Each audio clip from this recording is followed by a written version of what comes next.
A man called Sala sits on a mission porch.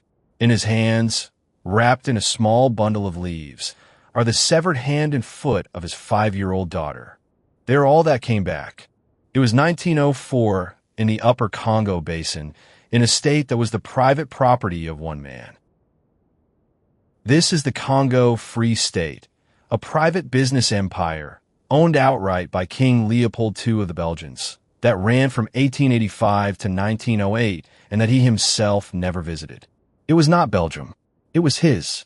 Over the next 25 minutes, we're going to look at 3 things.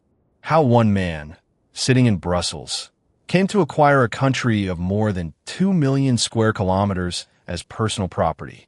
What a British consul named Roger Casement actually found when he went up the river in 1903. And why the reform of 1908 happened without a trial, without an apology, and without compensation for the dead. We're going to come back, at the end, to the porch. In 1876, Leopold II hosted a conference in Brussels. He invited explorers, geographers, and philanthropists. He told them he wanted to bring civilization to the peoples of Central Africa, to abolish the Arab slave trade in the Upper Congo, and to open the continent to scientific study. He founded an International African Association. He had himself elected its chairman. None of this was true. It was a smokescreen.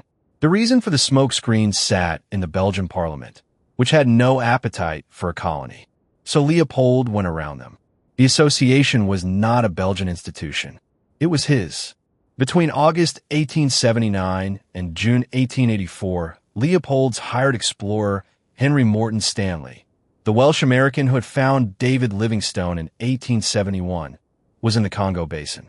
Stanley built a road from the lower river up to Stanley Pool. He launched steamers on the Upper Congo, and, village by village, he placed paper treaties in front of local chiefs. The treaties ceded all rights to their land to Leopold.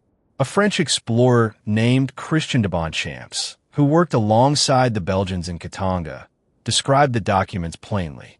They were 4 long pages of which they do not understand a word, and to which they sign a cross in order to have peace and to receive gifts. That is the legal foundation of the Congo Free State. Cloth, trinkets, and a cross at the bottom of a page. Why would European powers honor those marks? Because Leopold made it cheap for them. To Britain, he promised to drive out the Portuguese slavers and to grant British merchants most favored nation status. To Bismarck, he promised that German traders would be treated identically. To France, he promised that if his personal funds ran out, the territory would revert to Paris. To the United States, he sent an envoy, the businessman Henry Shelton Sanford, who took President Chester Arthur as a personal guest at his hotel on Lake Monroe and told him that the Congo project was a humanitarian one in the spirit of American Liberia. On April 22, 1884, President Arthur recognized the International Association of the Congo's claim. The United States was the first country to do so. Now Bismarck moved. In November 1884, he convened 14 nations in Berlin to settle the partition of Africa on paper before they fell into a war about it on the ground. The conference ran for 15 weeks.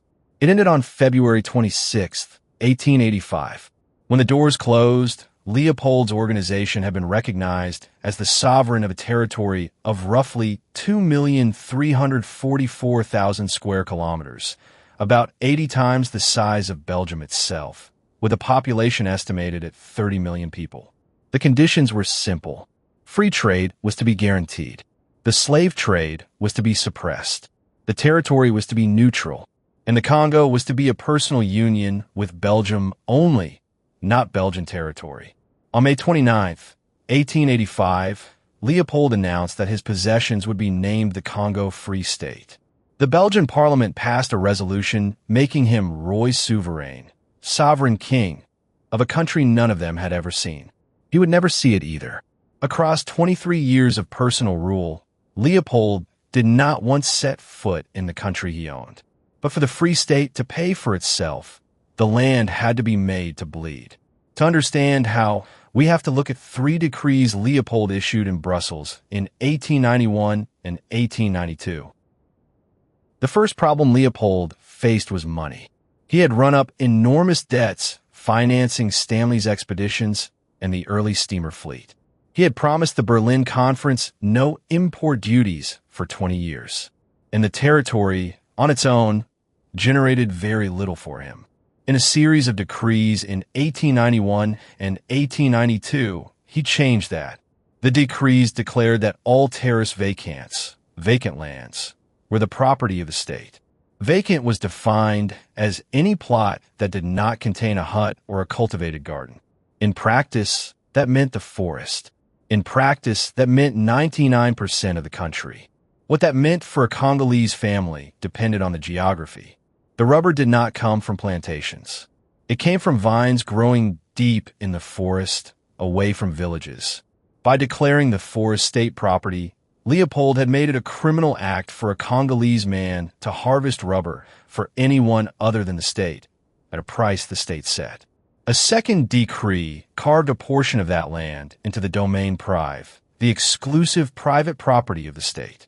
A third, in 1893, carved out an even smaller piece, 259,000 square kilometers, and named it the Domaine de la Couronne, the fief of the crown. The rubber harvested there went directly to Leopold. This was the legal architecture. The economic architecture arrived from outside. In 1887, a Scottish veterinary surgeon named John Boyd Dunlop had invented the inflatable rubber tire. Through the 1890s, the bicycle boomed. The motor car followed. By 1903, the global price of rubber had reached its historical peak. Demand was effectively infinite, and Leopold, by decree, owned the supply. Now the quotas came down. In the territories of the Anglo-Belgian India Rubber Company, known as ABR, the standard quota was 3 to 4 kilograms of dried rubber per adult male per fortnight. In the Mongala Basin, officials estimated it required roughly 24 full days of labor each month to meet it. The Congolese workers were paid in cloth, beads, salt, and knives. To extract the latex, the workers cut the vines and smeared the milk on their arms, their thighs, and their chests. When it dried, they tore it off. The hair came with it. This was the work every fortnight for the duration of the rubber boom. The men in the forest meant women in the empty villages planting worn-out fields. By 1899, the missions in ABIR concession territory were recording what they called a terrible famine. At Bongandanga and Mompono, the prisoner stockades attached to rubber posts recorded between 3 and 10 deaths per day. Refusal to meet the quota was punishable by death. The enforcement was carried out by an army that Leopold had organized in 1888 and called the Force Publique. By the late 1890s, it numbered more than 19,000 men. It consumed more than half of the state's budget. Its officer corps was entirely European, Belgian regulars and mercenaries, and its soldiers were drawn from Zanzibar, from West Africa, and from raids on Congolese villages from which boys were taken as children. Their primary tool of punishment was a whip of sun-dried hippopotamus hide called the chikot. More than 25 strokes brought unconsciousness. 100 strokes was often fatal. A Belgian magistrate named Stanislas Lefranc, who tried, in the courts at Boma, to prosecute such cases, recorded a public flogging of children in which, by his count, 25 times the whip slashed down on each of the children, accused of laughing in the presence of a white man. This was the system. Now, there was one more piece. The soldiers needed to prove the bullets had not been wasted on hunting. So the officers required them to bring back, for every cartridge fired, the right hand of a victim. The proof the system demanded was a basket of hands. What that basket actually contained, and how it was counted, is where the system's bookkeeping comes into focus. The hand system began as ammunition accounting. Cartridges were imported from Europe at considerable cost, and the Belgian officers in the Upper Congo were worried that soldiers were firing them at game. So a rule was made. One cartridge fired meant one body. One body meant one severed right hand, smoked over a fire to preserve it, and brought to the post commander. In practice, the rule could not stay clean. Soldiers under quota began cutting the hands from the living. A Force Publique soldier who brought in more hands than his fellows could shorten his term of service. Some units kept designated keepers of the hands, who smoked the baskets for inspection. In 1897, the Swedish Baptist missionary E.V. Sjöblom reported African soldiers being paid in brass rods for full baskets and quoted one of them on the bargain. "The commissioner has promised us if we have plenty of hands, he will shorten our service." 2 years later, in 1899, an American Presbyterian missionary named William Shepherd traveled into the Kasai region after a punitive expedition by an Allied chief. The chief showed him 81 right hands smoked over a fire. His explanation, recorded by Shepherd, was procedural. "We always have to cut off the right hands of those we kill in order to show the state how many we have killed." 81 hands in one place on one fire. This is where the system stopped being procedural. The hands were not the only proof. The administrator of Equateur District, Léon Fives, a Belgian officer whose territory ran for 500 kilometers along the river north of Stanley Pool, was in the testimony of a survivor named Swamb, collected decades later, the devil of the equator. Swamb was not anonymous. He gave his name to a Catholic priest who recorded his account. He described Fives ordering hands from everybody and counting them in baskets. He described a village that refused to deliver rubber being completely swept clean, and he described one specific incident. As a young man, he had watched a soldier under Fives, a soldier named Malalai, take a net, place 10 arrested villagers inside it, attach large stones to the net, and roll it into the river. We know the names of 2 of the men on the riverbank that day. We know Swamb because he survived to speak. We know Malalai because his name was attached to the order. We do not know the names of the 10 people in the net. The reporting from inside the system was richer than the parliaments in Europe would, for a long time, admit.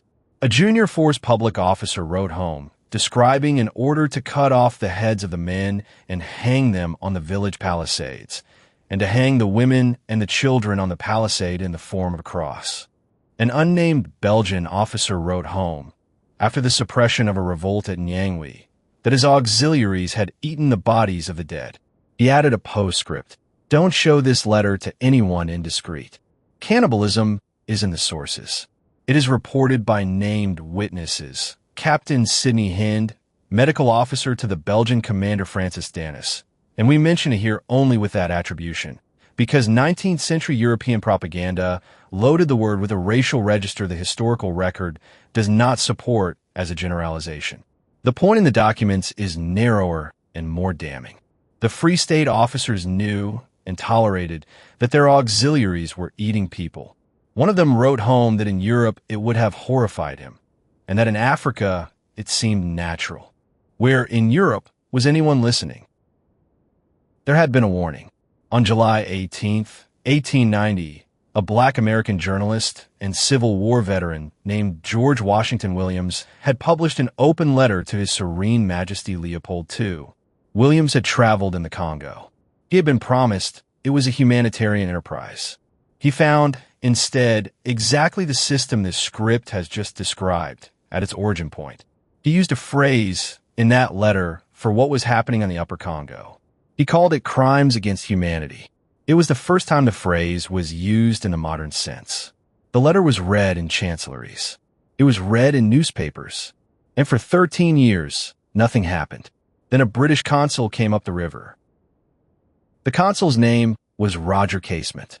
He was Irish-born, Foreign Office, employed, and posted as British consul at Boma, the administrative capital of the Free State at the mouth of the river. He was 39 years old in 1903. He had served in the Congo in various consular capacities for the better part of a decade. He had read Williams's letter. He had read the missionary reports. And in 1900, he had written to the Foreign Office a single sentence that, in retrospect, was the diagnosis.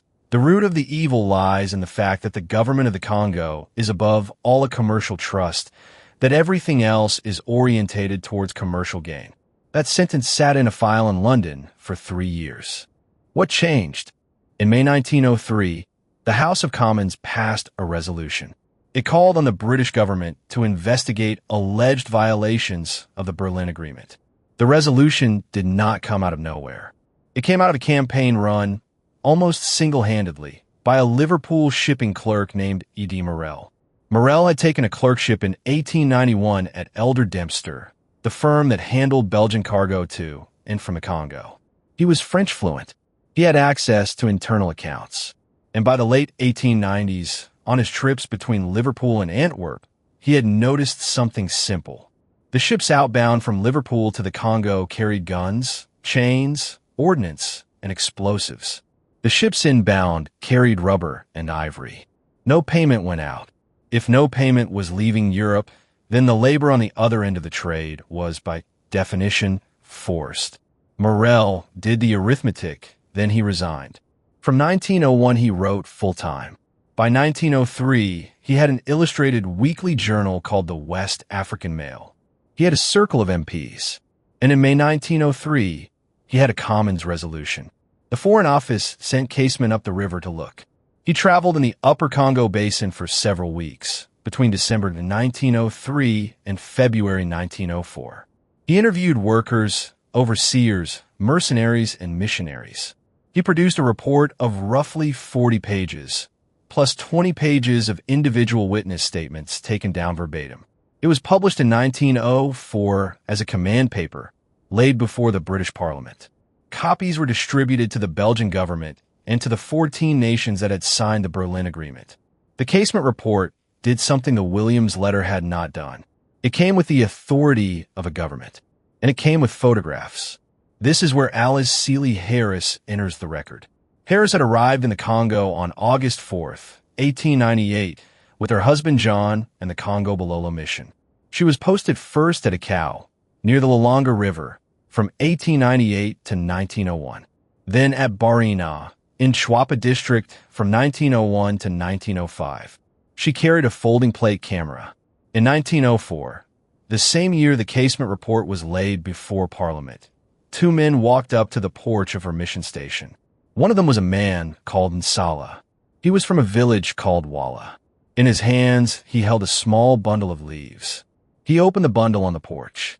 Inside were the severed hand and foot of his small daughter. Hochschild and the Anti-Slavery International Archive name her Boali. The Wikipedia entry for Harris records the bundle, but does not preserve the name. We use it here on Hochschild's attribution. Harris photographed him sitting on the porch with the leaves in his lap. The plate became one of the most reproduced photographs of the early 20th century. From 1904, it ran in Regions Beyond magazine, then in Morel's Congo slavery pamphlets, then on lantern slides. In 1906, the Harrises crossed the Atlantic and toured the United States. They conducted 200 magic lantern lectures in 49 American cities, projecting the porch and the leaves onto a sheet behind them. Casement and Morel had, by then, founded the Congo Reform Association. Its membership included Arthur Conan Doyle, Mark Twain, Joseph Conrad, Booker T. Washington, and Bertrand Russell. Conrad had served as a steamboat captain on the Upper Congo 9 years earlier. He had already published Heart of Darkness in 1899. Twain wrote King Leopold's Soliloquy in 1905, a satirical pamphlet voicing Leopold defending himself. In 1908, Doyle published The Crime of the Congo. The evidence had reached every parliament that mattered. What it had not yet done was end Leopold's rule. Leopold's first response, in 1904, was to appoint a commission. This is the move of a man who believes the procedure is in his favor. He named 3 respected jurists, 1 Belgian, 1 Italian, 1 Swiss, and dispatched them to the Upper Congo to verify the British consul's claims. The implicit promise was that they would find Casement had exaggerated. In 1905, they reported. The findings, in the Belgian government's own paraphrase, confirmed Casement's report in every detail. The commission Leopold had appointed himself had ruled against him. This is the point at which a different outcome was possible. A trial of the king and his officers. A formal abolition of the rubber regime. Compensation paid to the survivors. A criminal record of the system in international law. None of that happened. Instead, what followed was 3 years of negotiation between Leopold and the Belgian parliament about the terms of transfer. The argument was procedural. The state had been Leopold's personal property under international law. Belgium could not annex it without paying him for it. So the question of 1906, 1907, and 1908 was not whether Leopold had committed crimes.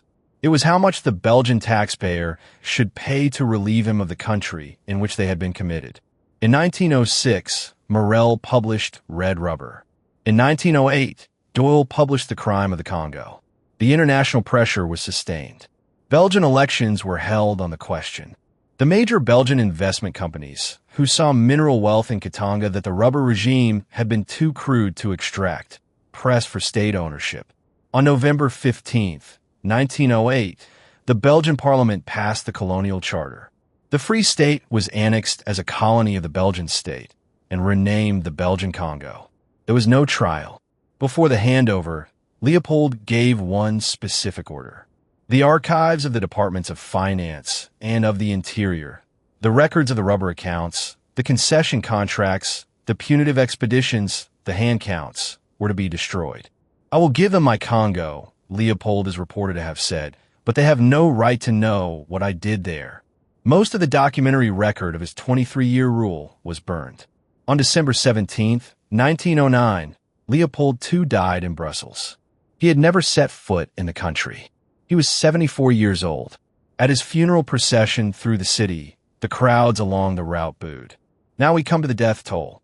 The numbers are disputed, and serious historians disagree about how to count. Adam Hochschild, working from a 1919 Belgian commission's finding that roughly half the rubber province population perished, and extrapolating against the 1924 census of around 10 million, puts the figure at approximately 10 million dead. The anthropologist Jan van Zyne agrees with that figure in his earlier work. The Congolese historian Isidore Ndewell Ainzim originally said 13 million and later revised the figure downward. Peter Verbath, writing in 1977, says at least 5 million. John Gunther estimates between 5 and 8. More recent demographic work by Gian Sanderson, published in 2020, places the figure at most likely 1.2 million, with a range of 1 to 5. The arithmetic is hard because there was no census of the territory until 1924, 16 years after the Free State ended. The population at the beginning, in 1885, can only be estimated. What historians do not disagree about is the cause. Casement, in 1904, named 4. Indiscriminativa. Starvation, as men in the forest meant women in empty fields. A collapse in the birth rate from social disruption and sexual violence and the separation of families. And disease, sleeping sickness above all, but smallpox and dysentery and swine influenza as well. The exact number remains disputed. The category of catastrophe does not. What the reform of 1908 did not do was as important as what it did. It did not put Leopold on trial. It did not apologize. It did not compensate. It did not even keep the records. Come back now to the porch. A man called Nsala is sitting on it. In his hands is a bundle of leaves. The bundle is open, and the small hand and small foot of a 5-year-old child are laid on top of it. A missionary with a folding plate camera, named Alice Seeley Harris, is taking the photograph. The year is 1904. The state in which the porch stands has 6 years left to exist.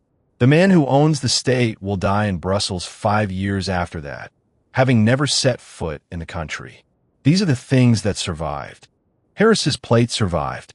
The photograph is in the archive of Anti-Slavery International, which preserves it as evidence. Casement's report survived as 40 pages of British command papers, with 20 more pages of statements taken from witnesses whose names the report records. George Washington Williams's letter of July 1890 survived as the first published use of the phrase crimes against humanity. Morel's Red Rubber survived. Doyle's Crime of the Congo survived. Swam's testimony survived in the notes of a Catholic priest, decades after the events it describes. The name of one of the soldiers, Malalai, survived, attached to the order to drown 10 people in a net. The names of those 10 people did not survive. Most of the names of the dead did not. Casement himself was hanged in London in 1916 for a separate cause. And these are the things that did not happen. There was no trial. There was no apology. There was no compensation.